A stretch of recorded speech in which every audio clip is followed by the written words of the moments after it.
खामोश वाकयात में नए आने वाले दोस्तों से गुजारिश है कि चैनल को जरूर सब्सक्राइब करें और बेल आइकन पर जरूर क्लिक करें ताकि हर नई आने वाली वीडियो का नोटिफिकेशन आपको बर वक्त मिल सके। मेरे दिल की बेतरतीब धड़कनों की आवाजें जैसे मेरे आसपास गूंज रही थीं। मेरी आंखें फटी की फटी रह गईं। वहां खड़ी मैं पसीने से शराबूर हो रही थी। मेरा दिमाग ये सोचने की ताकत से महरूम था अब आगे क्या होगा और मुझे क्या करना चाहिए। ऐसी सूरत हाल में कोई कर भी क्या सकता है। आखिर मुझे क्या करना था। मेरा नाम बीना है। हमारा ताल्लुक एक अमीर घराने से है। वालिद साहब एक बिल्डर थे। मुझे मेरे घर में हर किस्म की सहूलत हासिल थी, पर शादी के मामले में मुझे मेरी मर्जी करने की इजाजत नहीं थी। हमारे खानदान की लड़कियों को हर तरह की आज़ादी दी जाती थी, पर किसी भी लड़की को अपनी पसंद के मुताबिक शादी की इजाजत नहीं थी। मेरी माँ जब 16 साल की हुई थी तभी उनकी शादी उनसे दुगनी उम्र के मगर एक अमीर तरीन शख्स से कर दी गई और उनकी माँ ने उनके लिए यही मुनासिब समझा। पर मुझे अपने साथ यही सलूक होने का अंदाजा नहीं था। मेरे लिए जब फरहाद का रिश्ता आया, मेरी उम्र 16 साल थी। फरहाद मुझसे 17 साल बड़े थे, पर मेरे घर वालों ने मेरे लिए ये रिश्ता मुनासिब समझा, जबकि मैंने अपनी तरफ से एहतजाज भी किया। तुम पागल तो नहीं हो गई? आखिर क्या कमी है फरहाद में? अच्छी शक्लो सूरत का है, अमीर है, और क्या चाहिए? सिर्फ 17 साल बड़ा है तुमसे, जबकि तुम्हारे पापा मुझसे 22 साल बड़े थे। तो क्या मैंने उनके साथ एक अच्छी जिंदगी नहीं गुजारी? क्या मैं उनके साथ खुश नहीं हूं? मेरी माँ ने मुझसे सवाल किया। मुझे जवाब दिया। शायद उनके हिसाब से ये एक मजबूत जवाब था। हाँ, आप खुश हैं। फर्क सिर्फ इतना है कि आपकी वो खुशी मुझे आपके चेहरे पर सिर्फ पार्टियों में लोगों के सामने दिखाई देती है।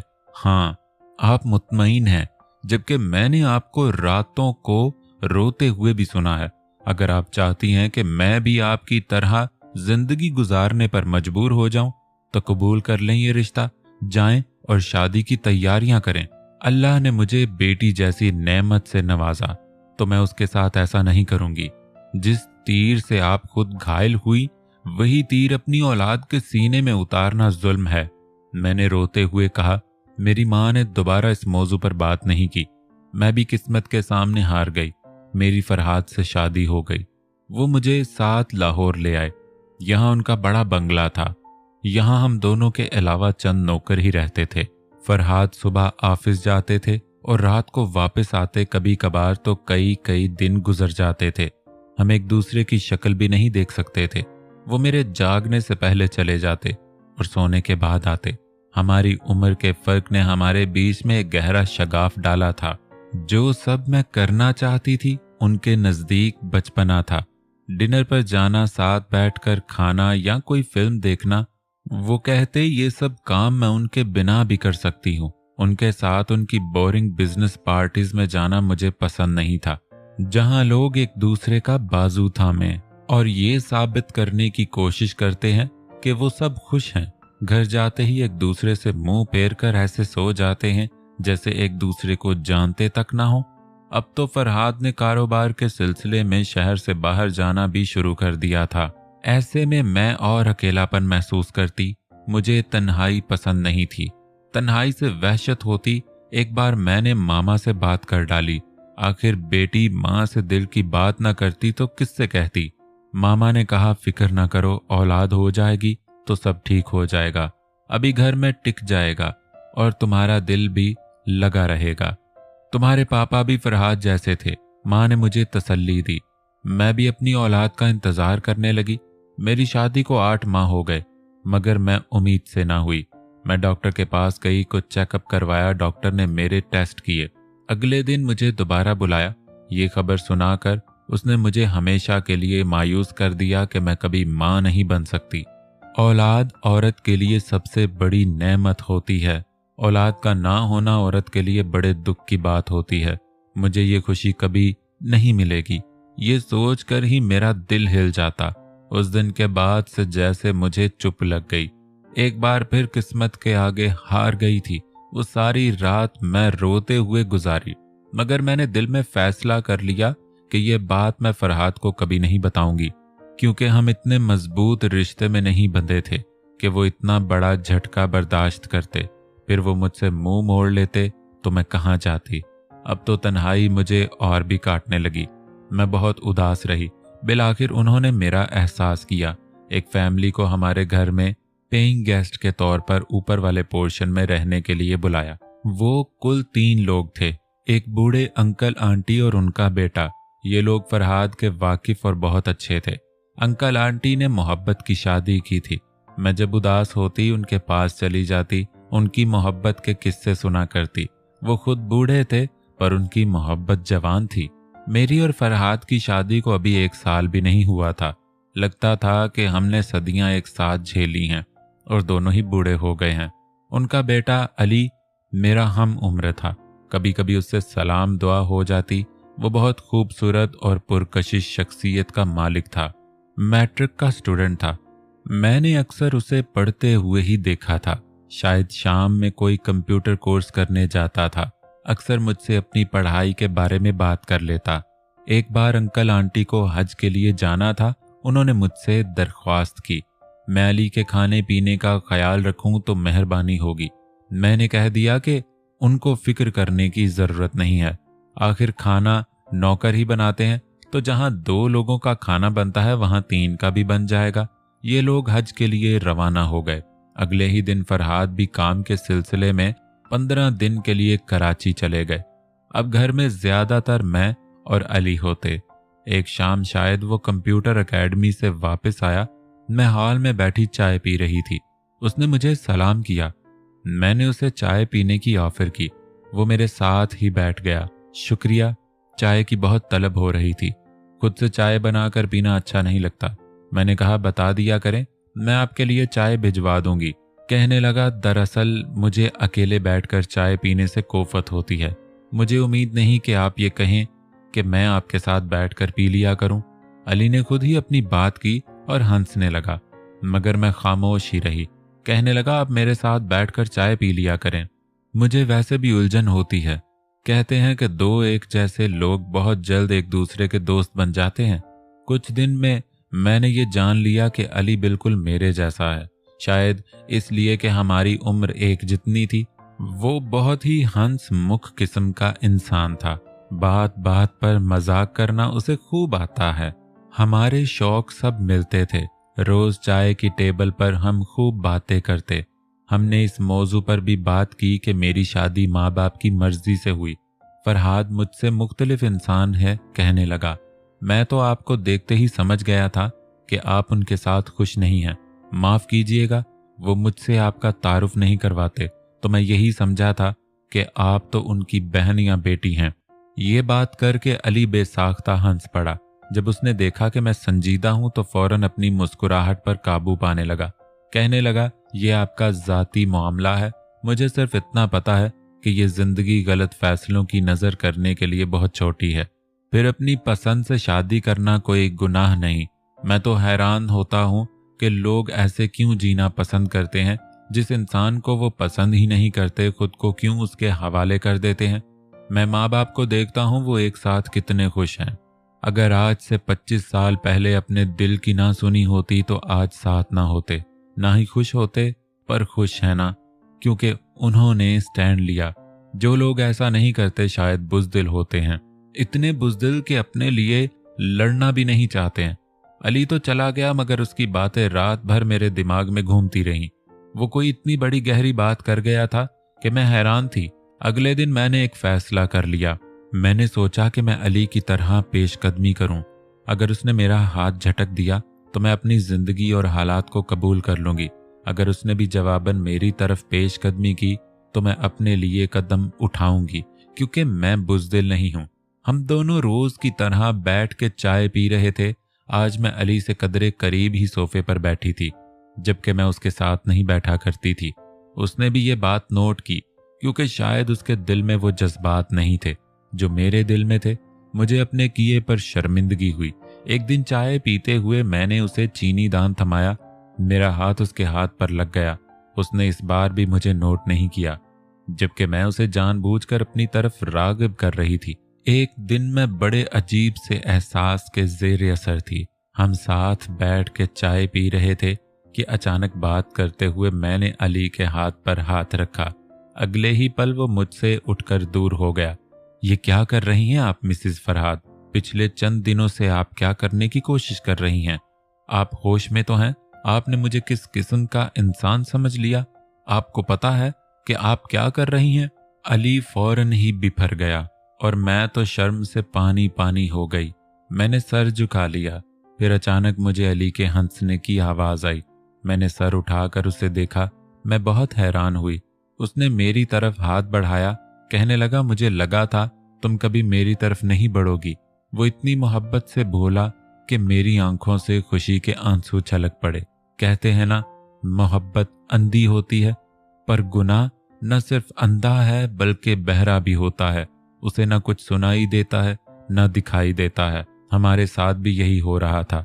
हम अपने अलावा सारी दुनिया को भूल चुके थे। रात होते ही नौकरों से नजर बचाकर मैं अली के कमरे में जाती। हम बातें करते, हंसते और छुपकर घर से निकल जाते। मुझे फरहाद की कोई फिक्र नहीं थी। आखिर उन्होंने आज तक मुझे दिया ही क्या था? हम दोनों एक दूसरे से अपनी मोहब्बत का इजहार करके एक दूसरे के हो गए। मैंने फैसला कर लिया कि मुझे अली के साथ ही रहना है। मैंने बहुत जल्द फरहाद को इस बारे में बताना था। अली को भी बताया कि मुझे अपनी मर्जी से जीने का हक है। तुम मेरी मोहब्बत हो, बस तुम्हें मेरा साथ देना होगा। अली ने कहा, मैं हमेशा तुम्हारे साथ हूँ। मैंने एक तुम्हारे लिए खूबसूरत तोहफा प्लान किया है। कल शाम तुम मेरे घर आना। ठीक आधे घंटे बाद तुम मेरे कमरे में चली आना। मुझे यकीन है ये तुम्हारी जिंदगी का सबसे बड़ा तोहफा होगा, जिसे तुम कभी भूल नहीं सकोगी। अली की बात से मैं खुश हो गई। अगले दिन अली घर आ गया। एक आधे घंटे बाद मैं अली के कमरे में आ गई। मैं बहुत अच्छे तरीके से तैयार हुई थी। मैं जब अंदर गई तो अली टीवी के सामने खड़ा था। मुझे मोहब्बत भरी निगाहों से देख रहा था। कहने लगा, अपनी आंखें बंद करो और जब तक मैं ना कहूं आंखें ना खोलना। मैंने ऐसा ही किया। शायद अली ने टीवी ऑन किया था, कोई फिल्म लगाई थी। उसकी आवाज पर मैं चौंक कर आंखें खोलने लगी। फर्क सिर्फ इतना था कि मेरी मुस्कुराहट उड़ गई, जबकि अली के चेहरे पर शैतानी मुस्कुराहट थी, जिसे देखकर मेरा दिमाग माऊफ होने लगा। मेरी आंखों के आगे अंधेरा छा गया। ये वो वीडियो थी जो मुझे बर्बाद करने के लिए काफी थी। कैसा लगा तुम्हें मेरा ये तोहफा? अरे तुम रोने क्यों लगी? देखो हम साथ कितने अच्छे लग रहे हैं। क्या ख्याल है? ये वीडियो तो तूफान है, वो तूफान जो तुम्हारी जिंदगी बर्बाद कर देगी। अली, तुमने मेरी वीडियो बनाई थी, तुम मुझसे मोहब्बत नहीं करते? कहने लगा, मेरी बात गौर से सुनो। अगर तुम चाहती हो कि मैं तुम्हारी ये वीडियो तुम्हारी शौहर को ना दिखाऊं, तो हर माह मुझे मुंह मांगी रकम देना। उसके अलावा तुम भी रोज मेरे कमरे में आओगी, जैसे अब तक आ रही हो।